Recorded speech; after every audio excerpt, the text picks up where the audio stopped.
Assalamualaikum. Welcome back to my channel. And this is Uzma Ghaffar, a corporate trainer, motivational speaker, and life coach.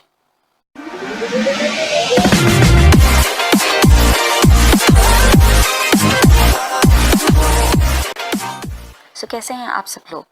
उम्मीद करती हूँ कि आप सब हमेशा की तरह बिल्कुल खैरियत से होंगे और अल्लाह ताला से दुआ है कि वो आप सबको हमेशा अपनी पनाह में रखे और आसानियाँ आपके लिए पैदा होती रहें। तो शुरू करते हैं अपना आज का टॉपिक। आज का टॉपिक मेरा है, और what do you think why people don't forget any bad incident happened in past? यानी लोग अपने पास्ट में हुए हुए बुरे एक्सपीरियंसेस को और जो भी उनके साथ है, कोई भी ऐसी सिचुएशन हो जाती है, कुछ भी बुरा हो जाता है, उसको भूल क्यों नहीं पाते? शुरू करते हैं अपना आज का टॉपिक। जैसा कि आप जानते हैं कि Allah almighty bless us with memory. Allah ने हमें याददाश्त का एक तोहफा दिया है।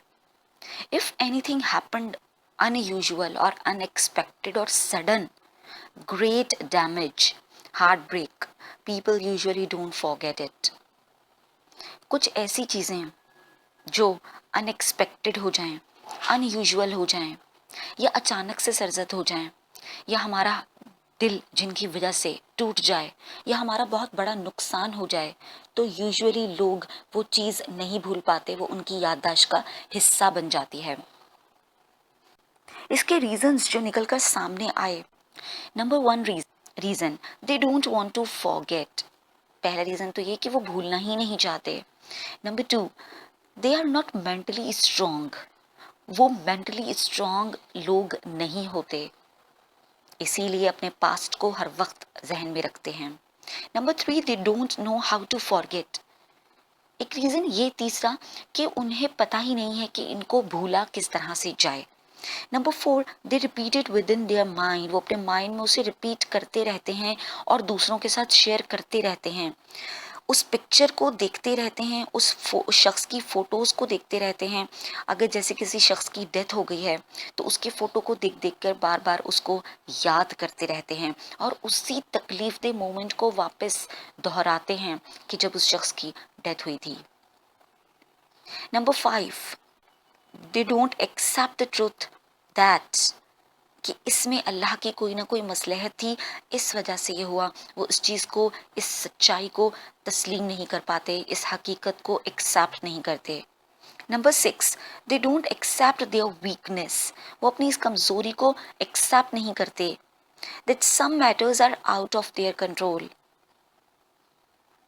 तो उस पर परेशान होना मसले का हल नहीं, प्रॉब्लम का हल नहीं। यानी वो अपनी इस वीकनेस को मानते नहीं हैं कि कुछ चीज़ें ऐसी हैं जो किसी के भी कंट्रोल में नहीं होती, और वो चीज़ें जो किसी के कंट्रोल में नहीं हैं उन पर परेशान होकर खुद को तकलीफ देना, खुद को परेशान करना मसले का हल नहीं। Number 7, they thought always negative and make issue of small situations by highlighting with their own thoughts. वो नेगेटिव थिंकर होते हैं। They thought always negative. वो हर चीज़ में हमेशा नेगेटिव सोचते हैं और छोटे छोटे सिचुएशंस को बड़ा बड़ा क्रिएट करते हैं, इश्यू बना देते हैं, फिर उसे हाईलाइट करते हैं, अपनी ही सोच के ज़रिए से उसे बहुत बड़ा बना लेते हैं। एक छोटे से मैटर को खींचकर उस पर बार बार ओवर थिंकिंग करके उस चीज़ को बड़ा बना देते हैं।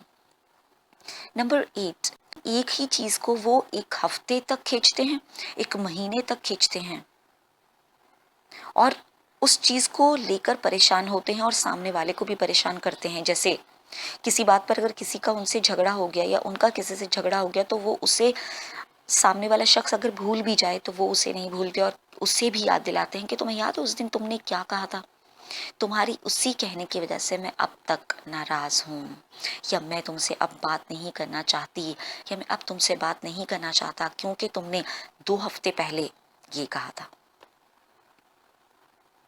नंबर 9, दे जज others with their mistakes.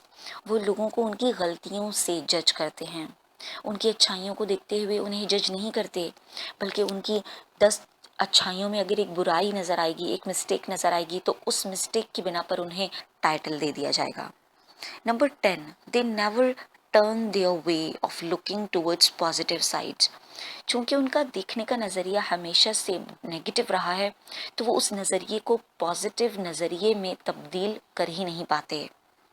Number 11, they always see negative part in every situation and highlight it. वो किसी भी सिचुएशन का सबसे बुरा पहलू देखते हैं और उस बुरे पहलू को हाईलाइट करते हैं। Number, they repeat that pain again and again for getting sympathy. वो उसी तकलीफ को, उसी दर्द को जो पास्ट में हो चुका है, उसी सिचुएशन को बार बार दोहराते हैं लोगों की सिंपैथी गेन करने के लिए, कि तुम्हारे साथ तो बहुत ही बुरा हुआ, ऐसा नहीं होना चाहिए था। इस किस्म के अल्फाज सुनने के लिए, लोगों की सिंपैथी को गेन करने के लिए, वो उस सिचुएशन को जो 5 साल पहले, 10 साल पहले, 12 साल पहले हो चुकी, उसी को रिपीट करते हैं। Number 3, they weep on same pain. वो एक ही तकलीफ पर बार बार रोते हैं। कहते हैं कि जिस तरह एक इंसान एक जोक पर बार बार नहीं हंस सकता, तो एक तकलीफ पर बार बार क्यों रोता है। Number 13, they keep themselves sad because they love to be a sad person. वो उदास रहना पसंद करते हैं, उन्हें उदास रहना अच्छा लगता है, इसलिए वो खुद को उदास रखते हैं। They label themselves as a victim. वो खुद को विक्टिम तस्वुर करते हैं, वो खुद को मजलूम तस्वुर करते हैं, वो खुद को ऐसा तस्वुर करते हैं कि जैसे उससे ज़्यादा, जितना बुरा उनके साथ हुआ, इससे ज़्यादा बुरा तो किसी के साथ हो ही नहीं सकता। Number 15 reason, pretend to be very nice but their actual behaviour is so poor. वो खुद को बहुत ज़्यादा अच्छा साबित करने की कोशिश करते हैं, लेकिन असल में उनका बिहेवियर, एक्चुअल बिहेवियर इतना खूबसूरत नहीं होता, बल्कि पुअर होता है, लोगों के साथ अच्छा रवैया उनका नहीं होता। Number 16, their self esteem is very low. So ये तो थे कुछ रीजंस कि लोग माजी में रहना क्यों पसंद करते हैं। वो किस किस्म के लोग होते हैं जो माजी में रहते हैं और उनको भूल नहीं पाते।